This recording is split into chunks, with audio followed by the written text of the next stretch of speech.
Welcome, ladies and gentlemen, to Commodity TV here in Munich at the Precious Metal Fair, der Edelmetallmesse, on the 4th November 2022.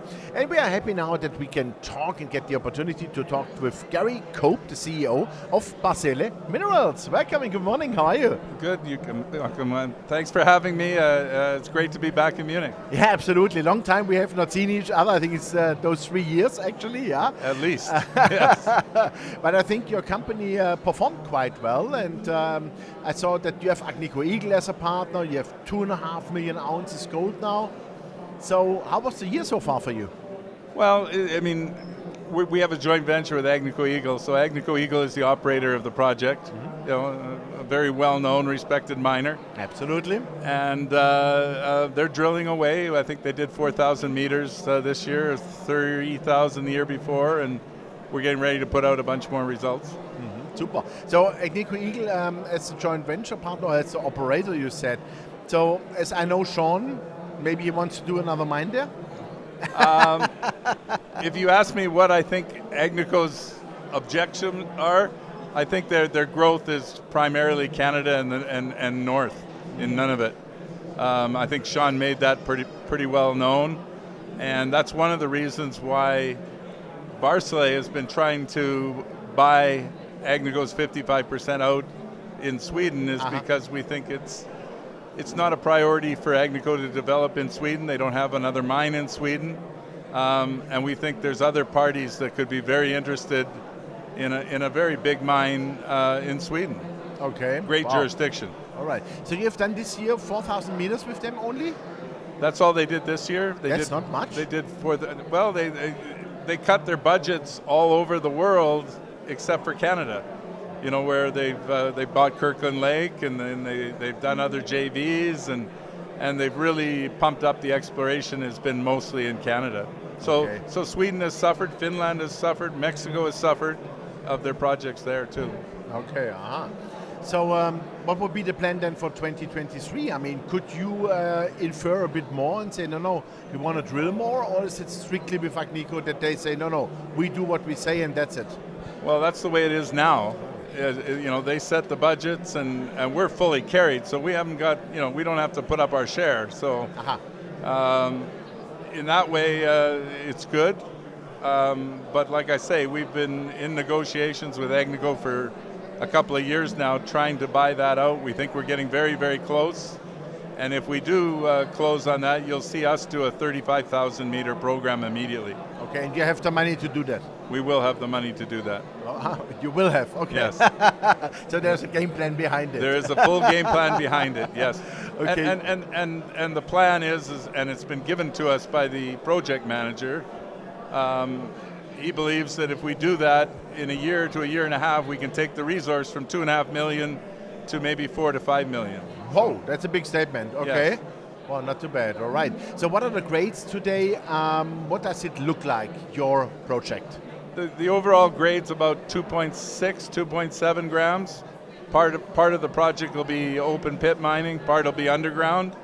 And if you want to do a comparison to a very, very successful company, Rupert Resources in Finland, Rupert has 3.7 or 3.9 million ounces at a grade slightly less than ours, in a jurisdiction I would argue is much inferior to ours for a number of reasons. And what's their market cap? Even with this market we're in today, their market cap's right around, I think, 700 or 800 million.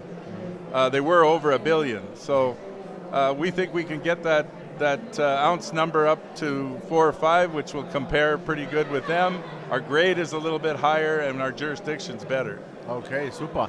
So if we look at Sweden, what is the infrastructure like around your project? Is it like out of the boonies, or do you have at least, let's say, highway access, stuff like this?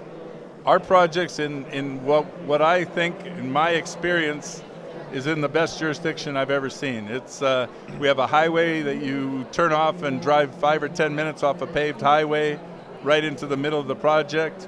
We've got 3 power lines going right through the middle of the project. In northern Sweden, the power is all mostly hydroelectric, clean as can be, which is a big issue now, and also wind power. And also very cheap.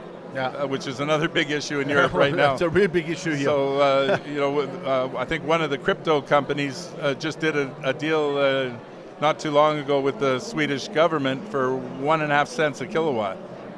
So that's nothing. That's virtually nothing. So one of the biggest costs in a mining project obviously is electricity. It's very cheap in Sweden. We've got water. We've got a very, very qualified and very productive labor force. We're 10 minutes from a nearest town. We don't need to do a camp. We've got a railroad that goes right by the project and over to the smelter if we have a VMS necessary need. So it's got everything. And Sweden also has one of the lowest corporate tax rates there is at 22%. Yeah, absolutely. Flat. And it's a mining country.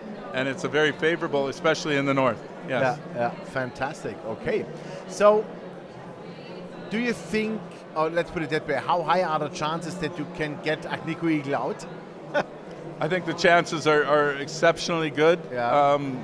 Our latest talks with Agnico have been very fruitful. It really doesn't depend so much now on Agnico as it depends on the banks who are going to do the initial financing.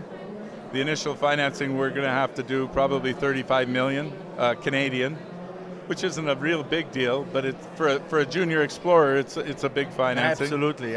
And part of that money will go to Agnico, and the rest will go into the ground.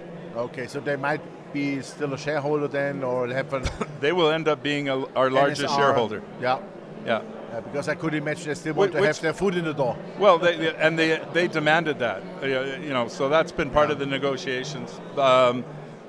What's really interesting is they have similar with Rupert. They own 15% of Rupert. Yeah. Yes. Okay, fantastic. Good. What's your general opinion about gold prices, silver prices these days? I mean, isn't it a nightmare? We have double-digit inflation and gold is at 1650. Should be at 2,500. At least. Yeah. I've been around long enough to see the good times and the bad times. You look at the general world now, everything that's happening in the world now should be good for gold. Yeah.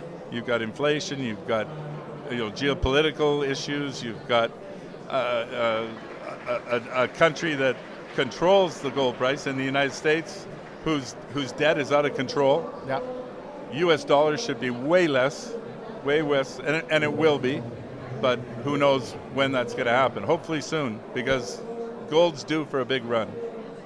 I see it the same way. It's a great final word. Gold's due for a big run. Exactly. Super. I wish you all the best, especially with Agnico Eagle. I think you guys deserve it. It looks like you have a great project. And we talk then next year when hopefully you guys have the lead again, and then you can go full throttle. I would like that very much, and Super. It'll be a very exciting time when that happens. Okay, fantastic. Thank you very much, Gary. Yeah, ladies and gentlemen, that was Gary Cope, the CEO of Barsele Minerals. You heard it, Agnico Eagle still the operator with 55%, Barsele 45%, but that hopefully changes quite soon. And I really can understand that, because when you have a great project, you want to do something, you want to speed it up. And they drilled only 4,000 meters this year. That is not really that much. But 2.5 million ounces they have already. They could go easily to 4 to 5 million ounces within the next 1 to 2 years if they can really speed that up. And I think it's a very interesting company, also given the fact that the valuation is way too low. So check out Barsele Minerals. Thanks for watching us, and bye-bye from Munich, from the Edelmetall Messe.